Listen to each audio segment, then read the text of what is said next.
Brasil, a gente tem é, três níveis, né? Basicamente três níveis de legislação. Tem a legislação municipal, a legislação estadual e a legislação federal. A legislação municipal, ela é conduzida, ela é aprovada, ela é elaborada nas câmaras municipais, no legislativo municipal. As leis estaduais, nas assembleias legislativas dos estados.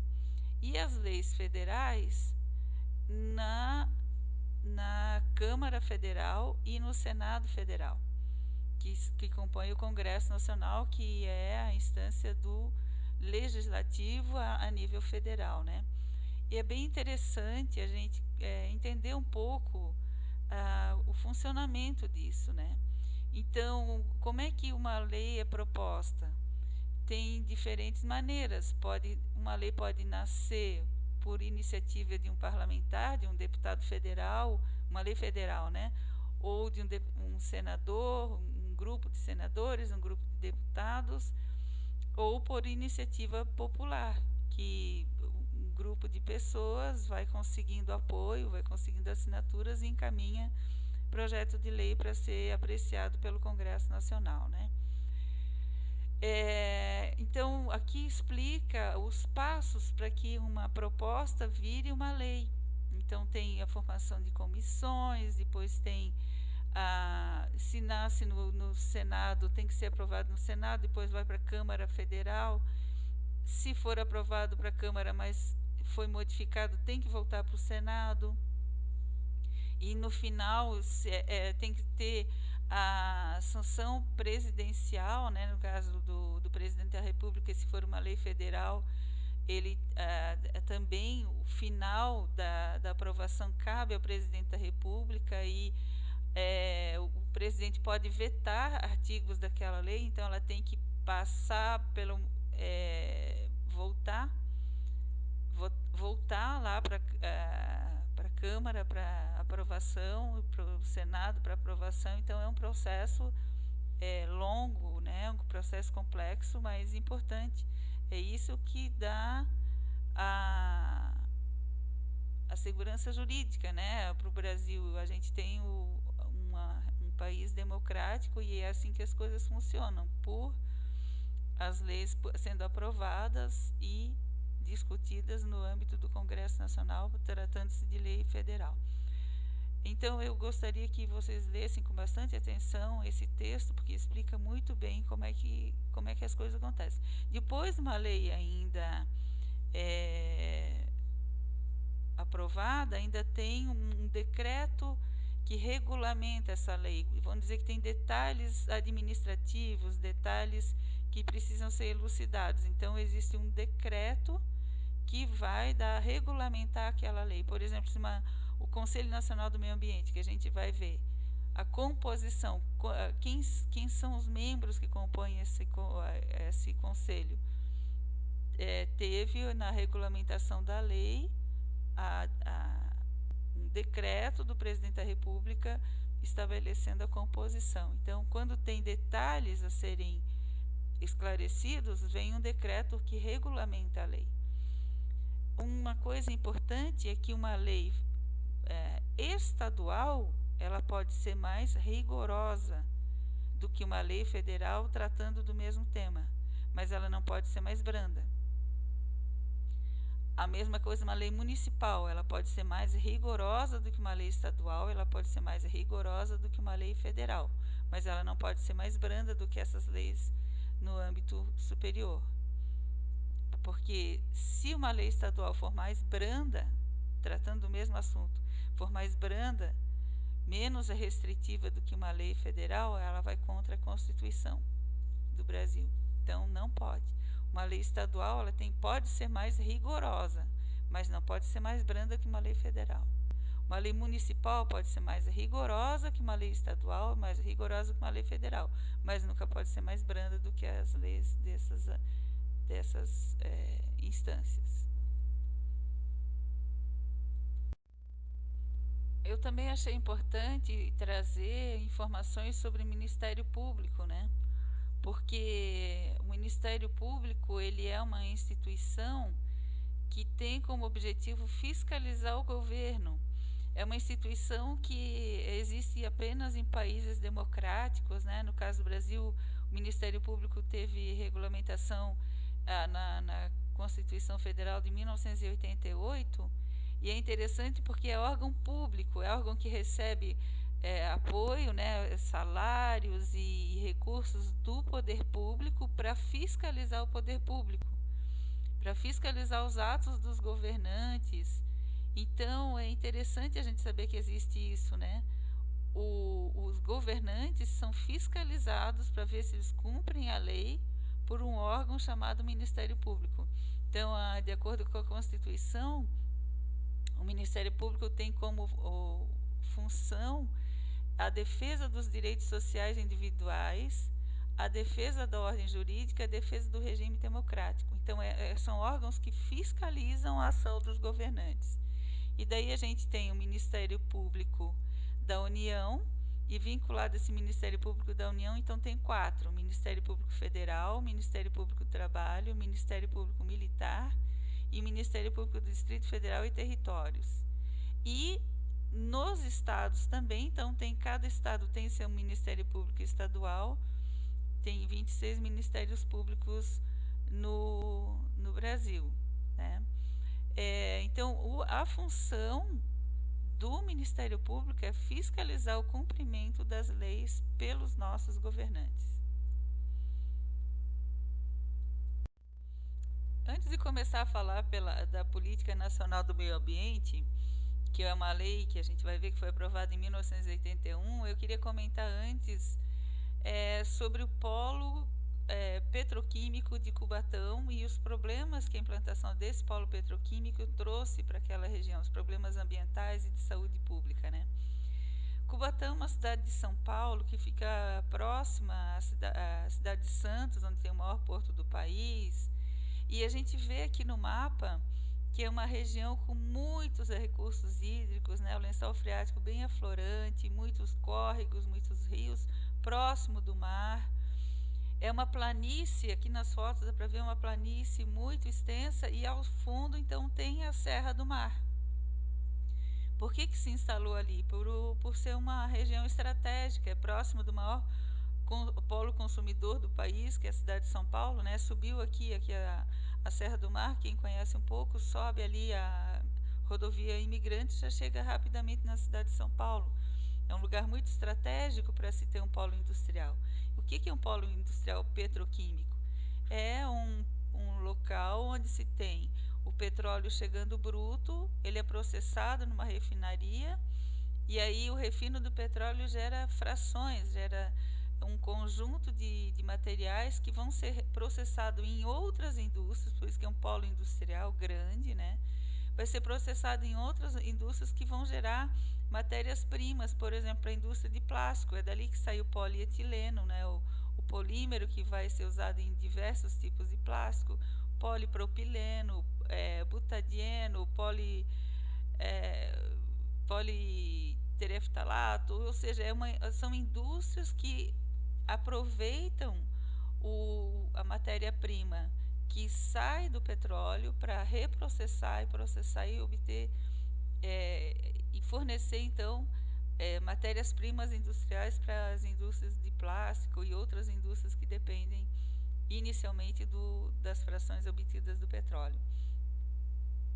Então essa região ela tem uma fragilidade ambiental muito grande, primeiro porque a água, né, ela tem muitos recursos hídricos, o lençol freático é bem superficial, tinha muito mangue, as montanhas dificultam a dispersão dos poluentes.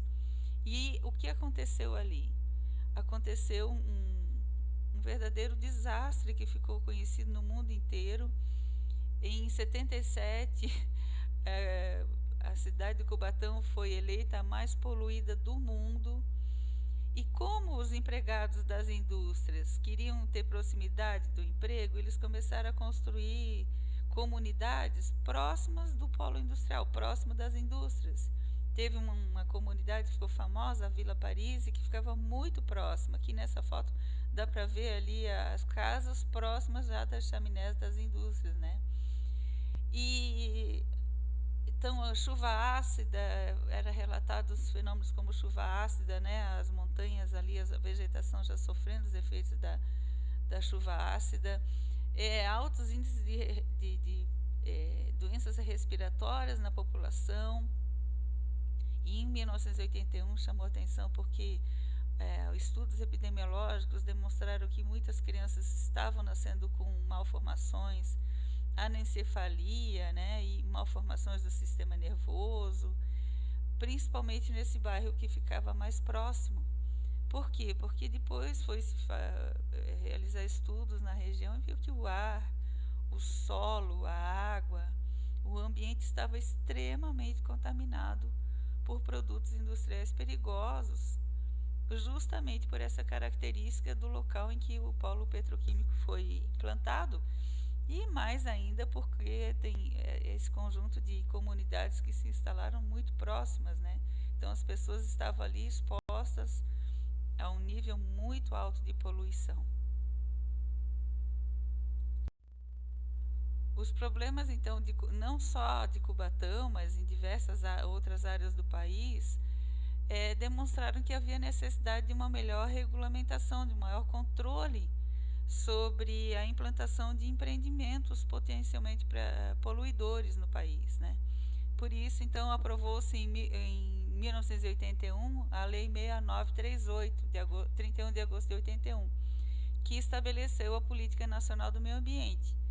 E os objetivos, entre outros, era racionalização do uso do solo, do subsolo, da água e do ar, planejamento e fiscalização do uso dos recursos ambientais, proteção dos ecossistemas, com preservação de áreas representativas, controle e zoneamento das atividades potencial ou efetivamente poluidoras, né?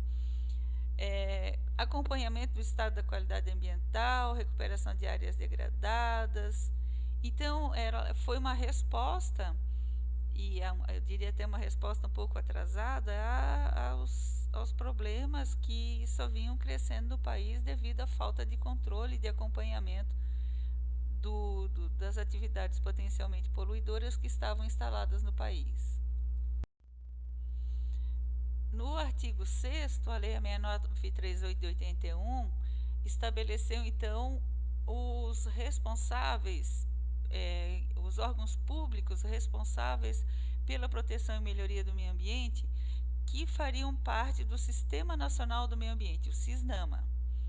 Então, o SISNAMA seria composto, primeiro, pelo Conselho do Governo, né, que está lá junto à Presidência da República, assessorando a Presidente da República nas questões ambientais. O CONAMA, Conselho Nacional do Meio Ambiente, que é um órgão formado por diversas entidades, daqui a pouquinho a gente vai ver, que tem como objetivo assessorar, estudar e propor ao Conselho do Governo diretrizes de políticas governamentais para o meio ambiente. E deliberar, ou seja, ele tem poder de deliberar no âmbito de sua competência sobre normas e padrões compatíveis com o meio ambiente. Gente, o CONAMA, ele não faz leis. A gente viu que quem elabora leis são os órgãos do poder legislativo, né?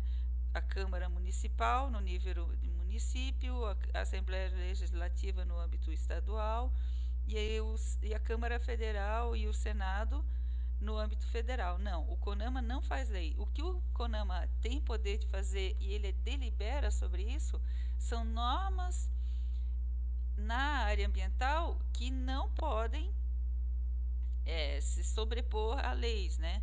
Quando tem lei tratando do mesmo tema, o CONAMA vai respeitar as leis que existem para aquele assunto ou complementá-las. Então, o CONAMA vem para complementar legislação, as normas ambientais, quando não existe lei com amplitude suficiente ou abordando um determinado assunto de forma completa. Então, ele complementa, ou o CONAMA ele elabora regras, ele aprova normas complementares à legislação. Aqui tem no item 3 que o outro órgão seria a Secretaria do Meio Ambiente, agora já é o Ministério do Meio Ambiente, né? A Secretaria do Meio Ambiente passou para o Ministério do Meio Ambiente. E também tem o Instituto do Meio Ambiente, o IBAMA, o Instituto Chico Mendes de Conservação da Biodiversidade, que são órgãos vinculados ao Ministério do Meio Ambiente e que prestam muitos trabalhos técnicos para os demais órgãos. Então, os técnicos estão lá no IBAMA, estão no Instituto Chico Mendes, realizando trabalhos que vão servir de base para a ação dos órgãos do CISNAMA a nível federal.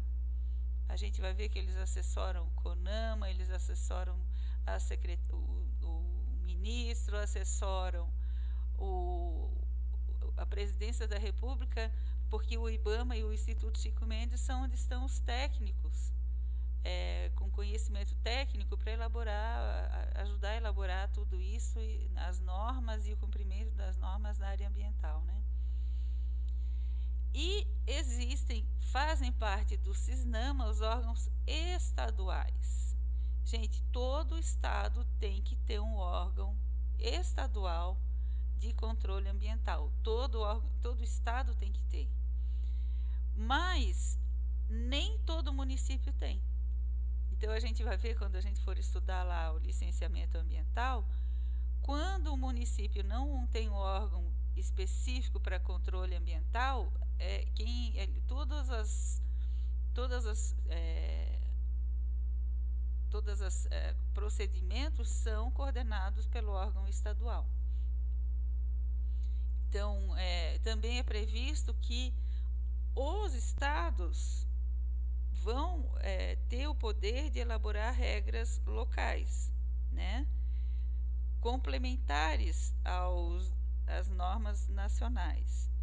Lembrando que uma regra estadual, uma norma estadual, não pode ser mais branda do que uma norma federal. Ela pode ser mais rigorosa, mas não pode ser mais branda. E tem uma coisa importante também. Quando o órgão federal estiver agindo em determinada situação e isso interferir no território do estado e território do município, os órgãos estaduais e municipais deverão ser ouvidos. Então, é um conjunto, o CISNAMA é um conjunto de órgãos que devem trabalhar de forma ordenada, de forma coordenada, né? Não isoladamente.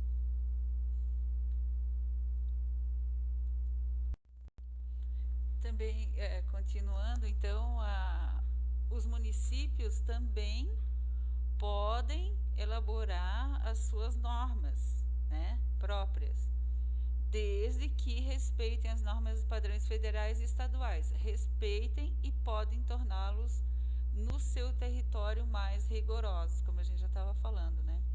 E nesse parágrafo 3º aqui é interessante dizer que os órgãos central, setoriais, seccionais e locais deverão fornecer os resultados da análise quando solicitados por pessoa legitimamente interessada, ou seja, o cidadão comum, a pessoa que não é do órgão ambiental, pode sim pedir, e o órgão ambiental tem a obrigação de oferecer todas as informações que o cidadão solicitar. Não quer dizer que vão disponibilizar na internet. Não, eu já tive situação que eu tive que ler documentos em via física. Ou então, se a pessoa quiser acessar, muitas vezes não é por meio digital. Mas o órgão ambiental, sim, tem a obrigação de dar acesso à informação para o cidadão interessado. E agora o Conselho Nacional do Meio Ambiente. Gente, o CONAMA é muito importante, muito importante. Então, quais são as competências do CONAMA que estão descritas aqui no artigo 8º dessa Lei 6938? Estabelecer, mediante proposta do IBAMA, normas e critérios para o licenciamento de atividades efetivas para potências manipuladoras a ser concedido pelos estados e supervisionado pelo IBAMA. Então, aqui mostra claramente, né, os estados atuando em conjunto com o IBAMA o IBAMA tem, diante da estrutura do CISNAMA, o IBAMA então tem essa capacidade técnica de estabelecer normas e critérios para o licenciamento. Outra coisa que é competência exclusiva e absoluta do CONAMA, vejam no item 6 ali, estabelecer privativamente normas e padrões nacionais de controle da poluição por veículos automotores, aeronaves e embarcações. No 7º, estabelecer normas, critérios e padrões relativos ao controle e manutenção da qualidade do meio ambiente com vistas ao uso racional dos recursos ambientais, principalmente os recursos hídricos. Aqui diz aqui no parágrafo único que o secretário do meio ambiente é o presidente do CONAMA, né? Na verdade, a Secretaria do Meio Ambiente agora é Ministério do Meio Ambiente. Então, o presidente do CONAMA, ou a presidente do CONAMA, sempre é o ministro do Meio Ambiente, né? Então, a gente tem aqui, nesse artigo 8º, as atribuições do CONAMA, né? E a gente vai ver que o CONAMA, ele, na verdade, ele tem uma atuação muito ampla na área ambiental, porque é o CONAMA que, a nível federal, vai estabelecer normas e padrões de controle de poluição quando não houver legislação federal ampla o suficiente para dar conta daquele determinado assunto. E sempre quem dá assessoria técnica no estabelecimento das normas, como é que funciona? O CONAMA aprecia a necessidade, o Conselho do CONAMA lá aprecia a necessidade de estabelecer normas para um determinado assunto. Aí é solicitado aos técnicos do IBAMA que elaborem uma proposta de norma. E essa proposta de norma, então, vai para a votação. Quem elabora as normas são os técnicos do IBAMA. E, às vezes, do Instituto Chico Mendes auxiliam, mas são os técnicos desses órgãos que elaboram as normas que vão ser votadas pelo CONAMA. Esse artigo 9º é importantíssimo, é muito elucidativo, né? Que trata dos instrumentos da Política Nacional do Meio Ambiente. Então, o artigo 9º diz que são instrumentos da Política Nacional do Meio Ambiente o estabelecimento de padrões de qualidade ambiental, como a gente vai ver, o CONAMA ele já tem várias resoluções nesse sentido, o zoneamento ambiental e a avaliação de impactos ambientais e o licenciamento e a revisão de atividades efetivas ou potencialmente poluidoras. Gente, essa lei de 1981 é que estabeleceu a necessidade da avaliação de impactos ambientais e de que os empreendimentos efetivos ou potencialmente poluidores deveriam passar por processo de licenciamento ambiental. Antes não existia isso. Então, por isso que a gente viu antes dessa data, antes dessa lei existir, os empreendimentos se estabeleciam sem estudos, sem necessidade de conseguirem licença para se estabelecer naquele local e daquela forma. Então, essa lei trouxe uma regulamentação muito importante para o nosso país, para evitar os desastres que já tinham acontecido, pelo menos uma tentativa de evitar-se os erros que já tinham acontecido, né? Também aí estabeleceu os incentivos à produção de equipamentos voltados para a melhoria da qualidade ambiental, a criação de espaços protegidos, né? Então, aí que a gente teve áreas de proteção ambiental, o Sistema Nacional de Informações sobre o Meio Ambiente, isso aqui, ó, o cadastro de atividades e instrumentos de defesa ambiental, penalidades disciplinares ou compensatórias ao não cumprimento das medidas necessárias à preservação ou correção da degradação ambiental. A gente vai ver também lá quando tem o licenciamento de uma determinada atividade, né, o licenciamento ambiental, são previstas o que acontece, né, para o empreendimento minimizar ou compensar os agravos ao ambiente, né? Aqui institui também relatório de qualidade do meio ambiente, né, que deve ser divulgado pelo IBAMA.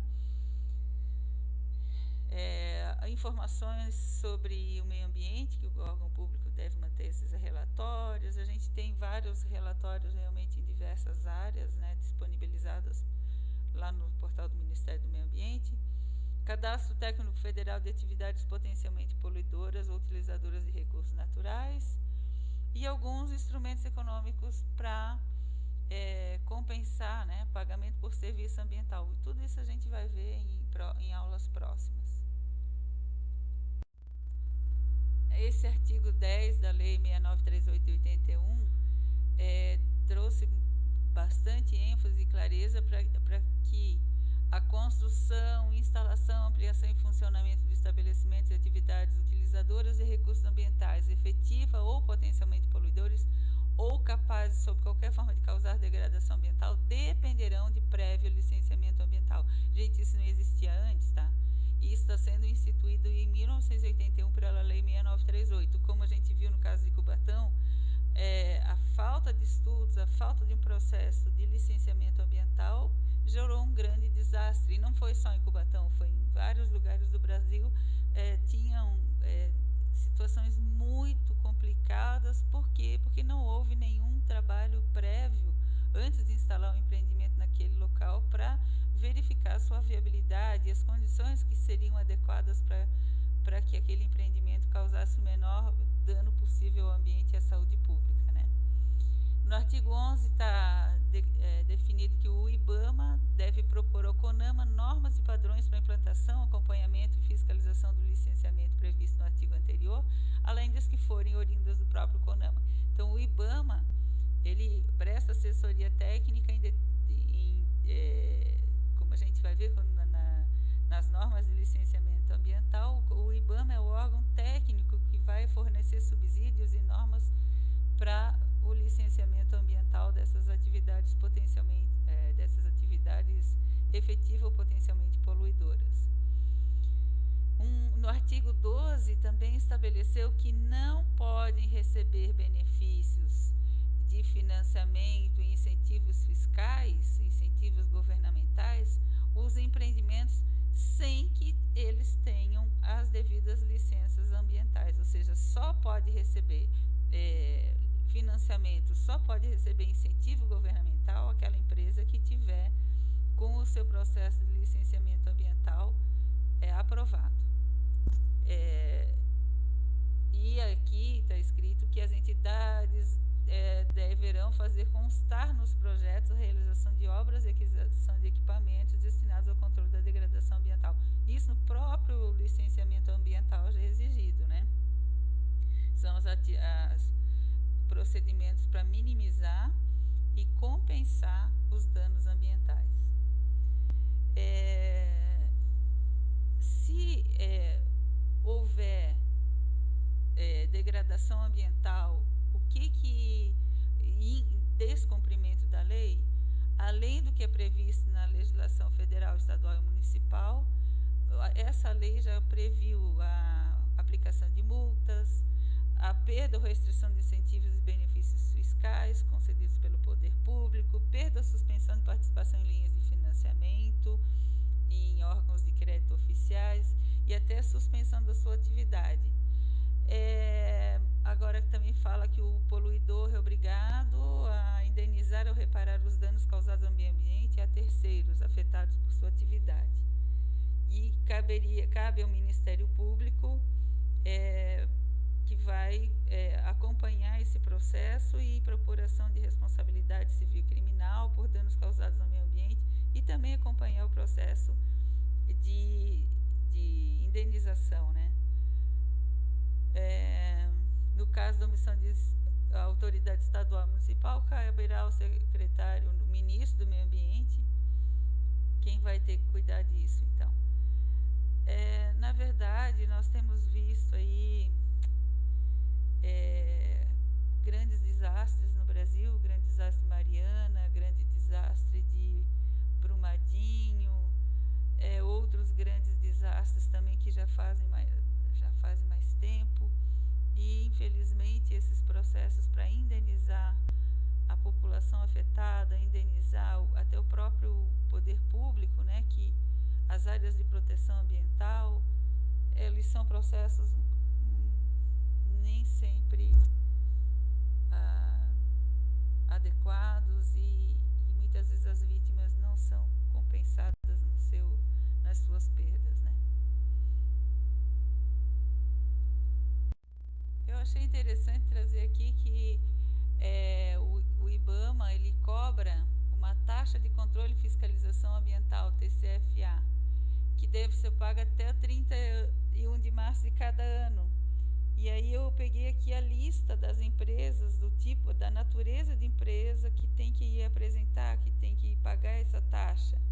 Aí tem, na lista são 20 tipos de empreendimento, e olha, tem extração e tratamento de minerais, produtos minerais não metálicos, indústria metalúrgica, indústria mecânica, de material elétrico, eletrônica e comunicação, de material de transporte, indústria da madeira, indústria de papel e celulose, indústria de borracha, de couros e peles, indústria têxtil, vestuário, calçados e artefatos de tecidos, indústria de produtos de matéria-prima, indústria do fumo, indústrias diversas como concreto e asfalto, indústria química, indústria de produtos alimentares, bebidas, serviços de utilidade, transportes, terminais e depósitos de comércio, turismo e o uso de recursos naturais. Aqui está em amarelo porque eu acho que interessa mais a vocês o uso de recursos naturais, silvicultura, exploração econômica, madeira e lenha, produtos florestais. Aqui tem toda a lista. Então, as empresas, os empreendimentos que têm uso de recursos naturais têm que estar lá cadastrados no IBAMA e pagar anualmente essa TCFA, que é a taxa de controle e fiscalização ambiental. Então, o decreto 99274 de junho de 1990 foi o que regulamentou a lei 6938 de 31 de agosto de 81, ou seja, essa lei, a Política Nacional do Meio Ambiente, teve seu detalhamento, sua regulamentação só em 1990 pelo decreto 99274. E uma parte disso, no artigo 3º, estabeleceu qual seria a composição, qual seria a estrutura do Sistema Nacional do Meio Ambiente, né?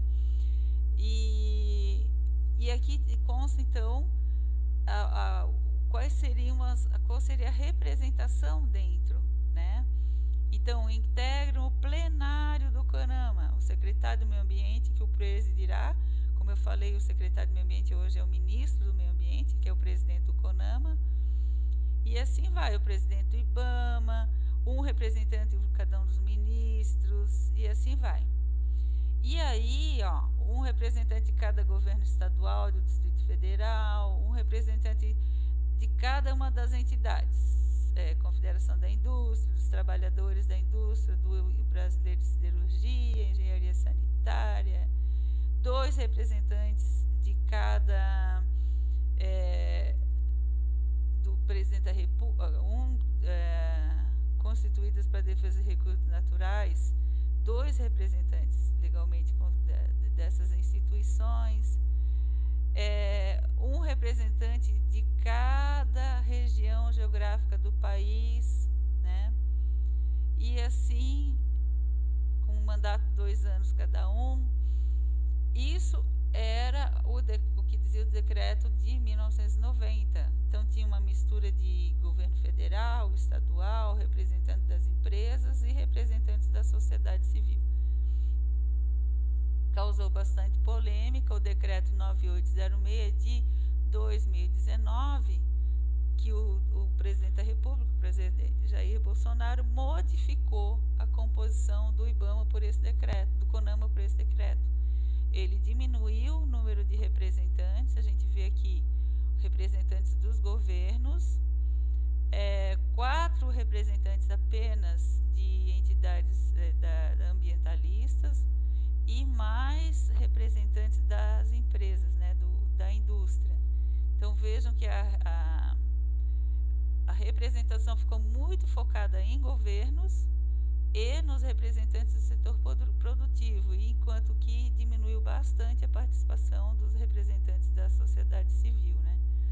Isso foi bastante criticado, a mudança na composição do CONAMA. Então, o plenário do CONAMA modificou bastante, diminuiu bastante a participação dos representantes da sociedade civil. Aqui, lá no começo do slide, a gente pode ver como estão organizados os dados lá no site do CONAMA. Eu achei bem legal, bem organizadinho, dá para fazer busca por palavra-chave e por ano também, né? Para cada ano tem todas as resoluções. Eu trouxe aqui a resolução CONAMA número 491 de 2018, que estabeleceu novos padrões de qualidade do ar. Existia uma resolução bem antiga lá, de 1990, que estava bem defasada, né, gente? Aqui aparece um termo chamado PF, que seria padrão de qualidade do ar final, que é uma meta a ser alcançada e que foi baseada numa resolução da Organização Mundial de Saúde em 2005. Imagina, em 2005 a Organização Mundial de Saúde estabeleceu esse padrão como desejável e o Brasil só em 2018, então está tentando, né, em várias etapas alcançar esse padrão de qualidade do ar. Nessa tabela aqui da direita dá para ver as metas, né? Então, por exemplo, para material particulado, numa primeira etapa a gente vai de 120 a meta, a média de 24 horas, depois a meta é alcançar 100, depois 75, para finalmente chegar na meta final, que é da Organização Mundial de Saúde, de 2005, que é 50. Então dá para ver bem, olha, comparando a coluna da P1 com a PF, dá para ver a diferença enorme, né? E são etapas a serem cumpridas até a gente chegar no que a Organização Mundial de Saúde estabeleceu lá em 2005. E isso foi estabelecido no Brasil em 2018. Por que é tão importante a gente buscar padrões melhores de qualidade do ar? Aqui se refere a limites da concentração de poluentes, né? E isso se refere à qualidade ambiental e qualidade e impactos na saúde, porque todas essas partículas aí, todos esses materiais que a gente está vendo aí, material particulado PM10, que é com partículas menores que 10 micrômetros, PM2,5 menor que 2,5 micrômetros, as respiráveis, né? Dióxido de enxofre, dióxido de nitrogênio, ozônio, fumaça, monóxido de carbono, partículas totais e o chumbo, são todos materiais tóxicos, extremamente tóxicos, que à medida em que isso aumenta a concentração no ar, repercute em aumento, né, da morbimortalidade por doenças diversas, como a gente viu na aula passada, na aula 4, né, problemas cardíacos, problemas circulatórios, problemas respiratórios e aumenta realmente, né, como os estudiosos têm demonstrado, aumenta o número de óbitos, aumenta o número de pessoas com problemas de saúde, sujeitas inclusive a aumento de internações nos hospitais, quando aumenta a concentração de poluentes na atmosfera. Então não é uma coisa banal, isso é uma coisa extremamente importante, que a qualidade do ar seja monitorada e que se busque, né, minimizar realmente a poluição do ar, porque isso tem repercussões muito diretas na saúde pública. Inclusive tem cidades, por exemplo, Londres, né? Londres, quem quiser entrar com carro movido a combustível em Londres vai ter que pagar uma taxa. Tem várias cidades da Europa que já limitaram o acesso de carros movidos a combustível fóssil. Agora só entra carro elétrico lá.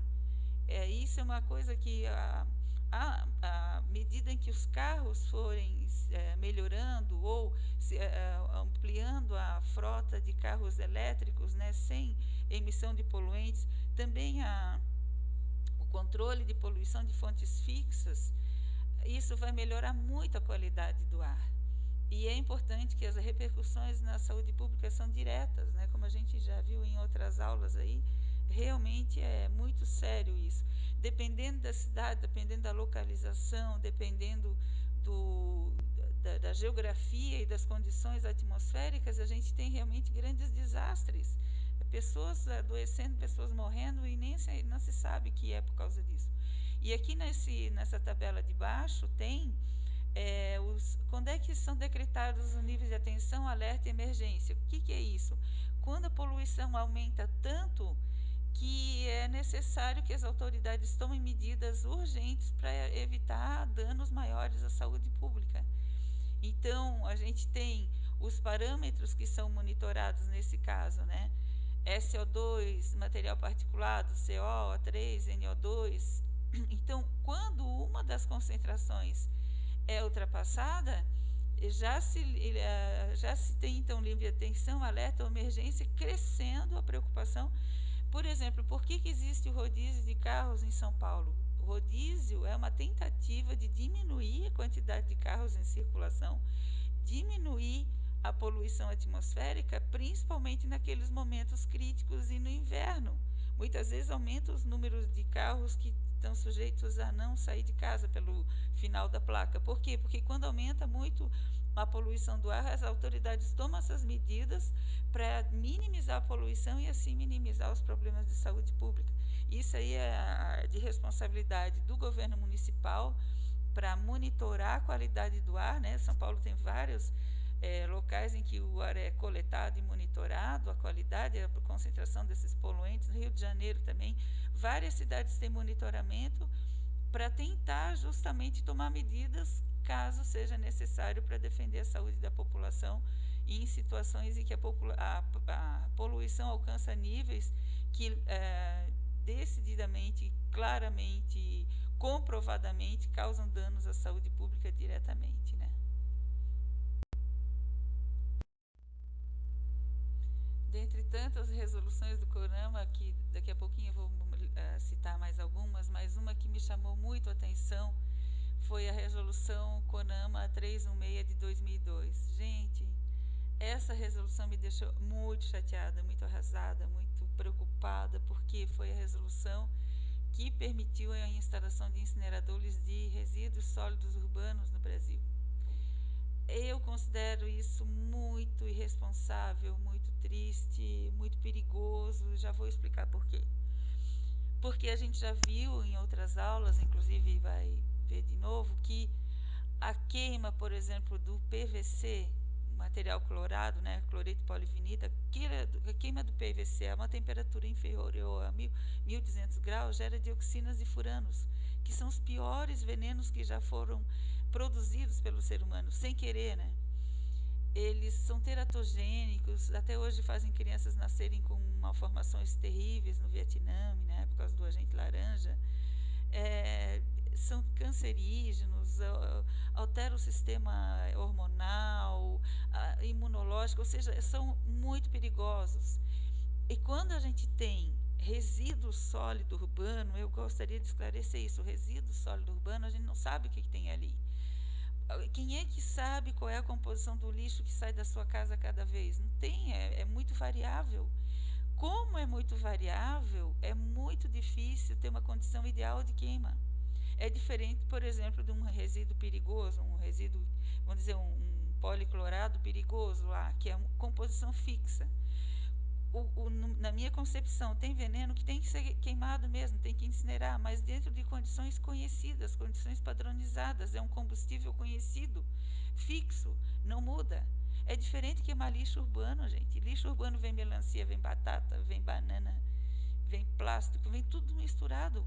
Como que se vai ter uma condição de queima ideal para evitar a produção de dioxinas e furanos, por exemplo? Como é que vai evitar que dali da chaminé saia os metais pesados que estão presentes em diversos materiais? Pilhas, baterias, lâmpadas, papel, plástico, tudo tem metal pesado, tem corantes que tem metal pesado. E vejam que, como a gente já viu, o CONAMA ele tem assistência técnica dos técnicos do IBAMA. Vocês vejam aqui como que começa essa resolução do CONAMA, ou seja, quem escreveu essa resolução do CONAMA estava preocupado. Começa assim, ó. Considerando que o princípio da precaução é o fundamento do desenvolvimento sustentável, considerando que os sistemas de tratamento térmico de resíduos são fontes potenciais de risco ambiental e de emissão de poluentes perigosos, podendo constituir agressão à saúde e ao meio ambiente se não forem corretamente instalados, operados e mantidos. Considerando que entre esses poluentes destacam-se pela sua periculosidade os poluentes orgânicos persistentes e que deve ser buscada a redução das emissões totais dos poluentes mencionados, com a finalidade de sua contínua minimização e, onde viável, de sua eliminação definitiva. Considerando que os poluentes orgânicos persistentes têm propriedades tóxicas, são resistentes à degradação, se bioacumulam, são transportados pelo ar, pela água e pelas espécies migratórias através das fronteiras internacionais e depositados distantes do local de sua emissão, onde se acumulam em ecossistemas terrestres e aquáticos. Considerando que o estabelecimento de limites máximos de emissão para poluentes a serem lançados na atmosfera, nas águas e no solo por sistemas de tratamento térmico, contribui na implementação do sistema de licenciamento de atividades poluidoras, conforme previsto na Resolução CONAMA 237 de 97. Gente, daí resolve disciplinar os processos de tratamento térmico de resíduos e cadáveres, estabelecendo procedimentos operacionais, limites de emissão e critérios de desempenho, controle, tratamento e disposição final de efluentes, de modo a minimizar os impactos ao meio ambiente e à saúde pública resultantes dessas atividades. Gente, vamos por partes. Se está dizendo que estabelece parâmetros, ou seja, aqui nessa resolução, que eu não coloquei aqui ela inteira, mas na resolução tem os limites de emissão de metais pesados, limites de emissão de dioxinas e furanos. Ótimo, como é que eu vou saber se está respeitando o limite? Fazendo análises químicas, eu tenho que coletar esse material e fazer análise química nos laboratórios. O detalhe é o seguinte, gente, o Brasil não tem estrutura de laboratório para monitorar isso, o Brasil não tem. O Brasil tem 2 laboratórios no máximo que conseguem fazer isso, no máximo. Como que vai permitir para um país do nosso tamanho instalar incinerador de resíduo urbano se nós não temos a mínima estrutura para analisar, para monitorar isso? Quando apareceu essa resolução do CONAMA, logo vieram empresas interessadas em instalar incineradores no Brasil, inclusive eu morava em Campo Grande, atuei junto a um monte de entidades, nós conseguimos evitar a instalação de um incinerador de lixo em Campo Grande, porque o risco é muito grande. Não tem como monitorar, nós não temos gente no Brasil, nós não temos gente qualificada para isso, nós não temos laboratório, nós não temos instrumentação, nós não temos condição de monitorar as emissões gasosas de incinerador de lixo, nós não temos estrutura para isso. E aí fica o risco, se o dispositivo for mal operado, libera sim poluentes perigosos. Isso não só no Brasil. Por que eles estão querendo, por que foi aprovada a resolução do CONAMA e está cheio de empresa querendo vir para cá? Porque na Europa eles foram banidos. Descobriram ao redor dos incineradores de lixo lá na Europa, na Suécia, em tudo que era lugar, estava uma contaminação terrível por dioxinas, furanos e metais pesados. Porque é justamente isso, é muito difícil operar um incinerador de lixo urbano de forma segura, porque a composição do combustível, a composição do lixo é muito variável. É muito difícil manter a condição de queima ideal e manter a condição dos sistemas de tratamento de efluentes, ou seja, dos filtros, para que isso não vá para o ambiente. Todo lugar que teve incinerador de lixo está extremamente contaminado e já com estudos epidemiológicos mostrando claramente o risco para a população que adoece mais do que uma população não exposta. Então é muito lamentável que a gente tenha uma resolução de 2002 aprovando isso, a incineração de lixo no Brasil, sem que a gente tenha a mínima condição técnica para monitorar isso. E os prefeitos muitos se convenciam que era maravilhoso, por quê? Porque aparentemente o lixo some, né? Eles acham que simplesmente bota lá, queima tudo e some o lixo. Não é assim, gente, não é assim. Tem que separar antes. Primeira coisa que essa resolução diz, tem que separar. O que for passível de reciclagem tem que ser reciclado. Só que geralmente se faz a concessão desse serviço para uma empresa que vai pegar tudo. Ela não vai deixar nada nem para catador. E já começa por aí, por isso que lá em Campo Grande houve um movimento contra o incinerador, que o lixo ia ser de uma empresa e nem os catadores estariam agindo ilegalmente se eles coletassem material reciclável antes. Já começa aí, já começa dando o conflito de interesse, né?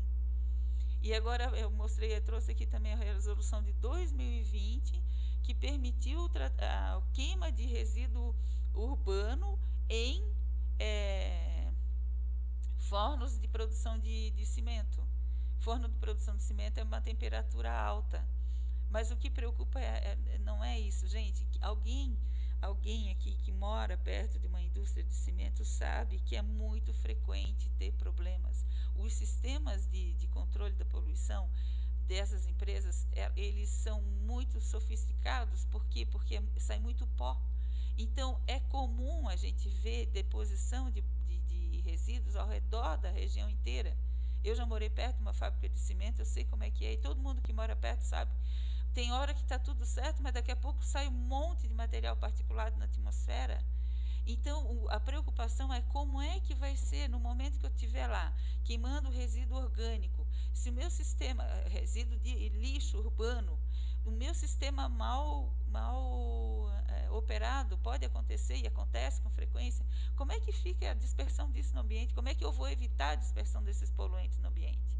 Porque no lixo vem de tudo, vem metal pesado, pode produzir sim dioxina e furano lá, por causa das condições em que eu vou ter lixo urbano, um teor de umidade às vezes altíssimo. Tem estudos que demonstram que 60% do lixo urbano é orgânico.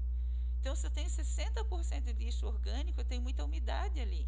A condição de operação dessa queima vai determinar a temperatura, e a temperatura vai me determinar se eu vou ter dioxinas e furanos ou não. E além disso, será que não vai sair metal pesado para o ambiente se esses fornos muitas vezes têm problema com o sistema de controle da poluição? Os filtros muitas vezes não dão conta, e a gente vê a região ao redor sendo atingida por essas emissões aí de material particulado. Os riscos são muito grandes mesmo, e permite-se tudo isso como se não fosse sério, mas é sério. Dioxinas e furanos e metais pesados são poluentes permanentes, não saem mais do ambiente. Só vão sendo transferidos de um meio para o outro, mas eles não saem mais. Aqui eu resolvi trazer algumas resoluções do CONAMA, né? Então, a resolução CONAMA 492 de 2018, que trata de uma nova etapa do PROCONV, né? Que é o Programa de Controle da Poluição do Ar por Veículos Automotores. Foi esse PROCONV, gente, que fez evoluir bastante a qualidade, inclusive dos veículos no Brasil, porque à medida em que foi mudando, né, a exigência para as indústrias melhorarem o desempenho dos motores e o controle da poluição, graças a essas resoluções do CONAMA, também a tecnologia utilizada no Brasil foi acompanhando a evolução do que se via no resto do mundo, né? Inclusive, a gente viu a questão do diesel, o S10, né, que foi implantado, trouxeram para o Brasil tardiamente, enquanto no resto do mundo já tinha isso, e aí que os veículos a diesel puderam atender o que preconizava o PROCONV, né? Então, até aqui tem para ruídos e máquinas agrícolas. O PROCONV ele estabelece para padrões de qualidade, inclusive de ruído, para veículos em geral, diesel, máquinas agrícolas, até tá ali, motos, né? E novos. Então, as empresas têm que se adequar às exigências do PROCONV. Então, foi uma ferramenta de evolução realmente para a frota brasileira. Foi exatamente isso. Um dos motores, uma das formas de fazer a frota melhorar no Brasil foi o estabelecimento dessas metas, né, de cada vez mais restritivas para os limites de emissão de poluentes. Aqui também eu trouxe a resolução CONAMA 401 2008, que estabeleceu os limites de chumbo, cádmio e mercúrio para pilhas e baterias comercializadas no Brasil, e estabeleceu ali a responsabilidade do fabricante para fazer a logística reversa também. Depois a gente vai ver isso em resíduos sólidos, né, na legislação. Aqui, essa resolução CONAMA 382 de 2006 foi que estabeleceu o limite de emissão para fontes fixas. Gente, a gente tinha uma legislação muito antiga também, de 1990. Eu tive particularmente bastante dificuldade lá em Mato Grosso do Sul, dando assessoria voluntária para o Ministério Público, porque lá em Campo Grande se estabeleceu uma termoelétrica que emitia, a termoelétrica movida a gás natural, que emitia grandes quantidades de óxido nítrico na atmosfera e não existia limite para emissão de NOx por usina termoelétrica a gás. Não existia nenhuma legislação, nenhum limite. Não existia resolução CONAMA para isso. Então, a gente simplesmente não conseguiu fazer nada, porque quando entra na esfera judicial, se não existe limite, não existe legislação, não tem o que fazer.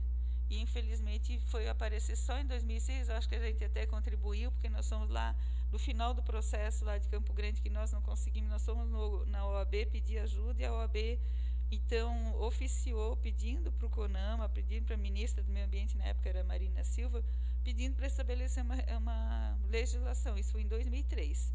Em 2006, então, apareceu essa resolução do CONAMA, que é bem completa, excelente. Inclusive, quem vai, de alguma forma, trabalhar com licenciamento ambiental ou em alguma empresa que tenha emissão, né, de alguma forma queime resíduos, vai ter que olhar essa legislação, essa resolução do CONAMA, que é bem completa e tem limite de emissão para tudo que é coisa lá.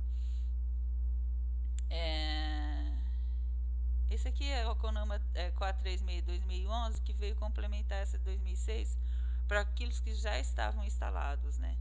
Mas tem coisas que são difíceis. Tem coisa, por exemplo, uma termoelétrica se instalou lá e a tecnologia é atrasada, é antiga, ela vai emitir NOx e ou fecha o empreendimento ou não se ajusta, porque não tem como fazer o ajuste, né? E aí eu até queria levantar uma coisa interessante, né? Em 2001 o Brasil entrou no apagão, foi aquele trauma para a população inteira, né? Que a gente se viu ali com uma situação de vulnerabilidade, de fragilidade, porque faltou energia elétrica, né?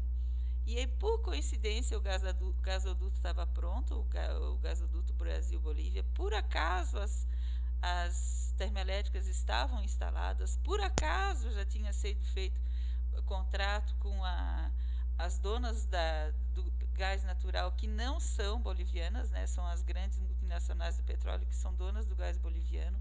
E, inclusive, o diretor da área de gás e energia da Petrobras, na época, era um ex-funcionário de uma grande multinacional dessa. Ele saiu da multinacional e foi ser diretor da área de gás e energia da Petrobras.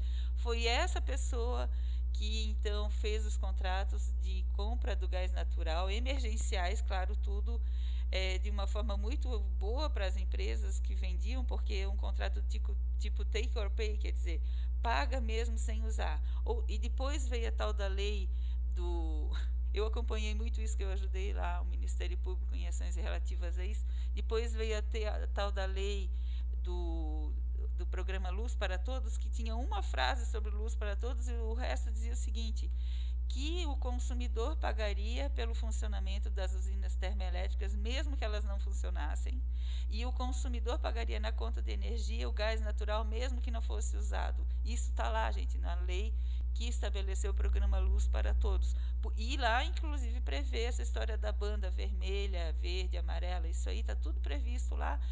Na época do apagão, ninguém questionou nada, porque estava faltando energia elétrica. E a grande coincidência é que todos os técnicos já sabiam que a gente estava numa situação de acontecer o apagão, e o apagão aconteceu quando o gasoduto estava pronto, quando as termoelétricas estavam prontas, quando o ex-funcionário de uma grande multinacional estava na Petrobras e quando eles estavam com tudo pronto para vender esse gás durante uma situação de apagão. Ou seja, para mim, essa história está muito claramente, o apagão não foi um acidente de percurso, não, foi muito bem planejado e a gente caiu e agora estamos aí pagando contas de energia altíssimas. Quem quiser saber sobre isso, procure lá a legislação Luz para Todos, que vai ver direitinho o que eu estou falando, que previu lá que nós pagaríamos pelas usinas termoelétricas a gás, mesmo que elas não funcionassem. Nós pagaríamos pelo gás natural, mesmo que não fosse usado. Aqui mais uma resolução CONAMA 358/2005, eu coloquei aí porque estabelece as normas para o tratamento e disposição final dos resíduos de serviço de saúde, né? Gente, aqui nas universidades também tem resíduos de serviço de saúde, né? Nós temos clínicas veterinárias, curso de medicina, curso da área biológica, então tem resíduos que se enquadram na classificação de resíduos de serviço de saúde. o gerador é responsável. Então, por exemplo, aqui na Universidade Federal de Santa Catarina, existe uma empresa contratada para coletar esse material e para tratar corretamente e dar o destino final adequado. Mas a universidade é corresponsável. A gente tem que estar sempre sabendo que o gerador é responsável. E eu até orientei alguns trabalhos nessa área de resíduos de saúde. O importante é sempre deixar separado, não deixar o lixo contaminado ficar junto com o não contaminado, porque a maior parte do resíduo é doméstico. Por exemplo, num hospital, qual é a maior fonte, onde que é gerada a maior quantidade de resíduo em um hospital? Pouca gente sabe disso, mas eu sei porque meus alunos estudaram. É a cozinha, gente. Poucas cidades têm cozinhas tão grandes quanto são as cozinhas dos hospitais. As cozinhas dos hospitais são enormes, porque elas atendem muita gente. Então, a maior fonte de resíduo dentro do hospital é a cozinha. O resíduo de cozinha não é perigoso, mas se não for bem cuidado para não juntar esse resíduo doméstico, esse resíduo não contaminado, se juntar com resíduo contaminado por materiais biológicos, pronto, aí contaminou tudo, né? Por isso que existem normas para gestão de resíduos de serviço de saúde, exatamente a principal preocupação é essa, não juntar e fazer a disposição adequada, fazer o armazenamento adequado do material contaminado para evitar a proliferação de doenças e evitar a contaminação, né? Então é bem importante essa gestão dos resíduos e custa bem caro para para o gerador pagar para uma empresa gerenciar isso, por isso tem que ser separado na origem para não ficar tão caro, né? Porque a quantidade de material realmente contaminado geralmente é pequena, mas se misturar e pronto, contamina tudo. Outra resolução do CONAMA 406/2009, eu trouxe só para o pessoal que vai trabalhar com engenharia florestal, né? Estabelece os parâmetros técnicos para o plano de manejo florestal sustentável. Isso aí o pessoal vai gostar de ver. E outra resolução de 2009, a 46, que trata dos pneus, né? Gente, o Brasil virou lixeira de pneu do mundo inteiro, aquelas porcaria de pneu que não serve para nada. O pneu que chega, a pessoa compra baratinho, daqui a pouco usou um pouco, já virou, porque já era lixo, né? Então, aqui diz que os fabricantes, importadores devem ter procedimento para coleta dos pneus. A gente vai ver direitinho isso aí. Será que funciona? Não, gente. Coitado, quem tem que estar dando conta disso são os pobres dos municípios, das prefeituras, para evitar a proliferação de doenças, inclusive, né? Porque se tem uma coisa que não está funcionando, é isso aí. Mas a gente vai ver isso lá na legislação que trata da Política Nacional dos Resíduos Sólidos.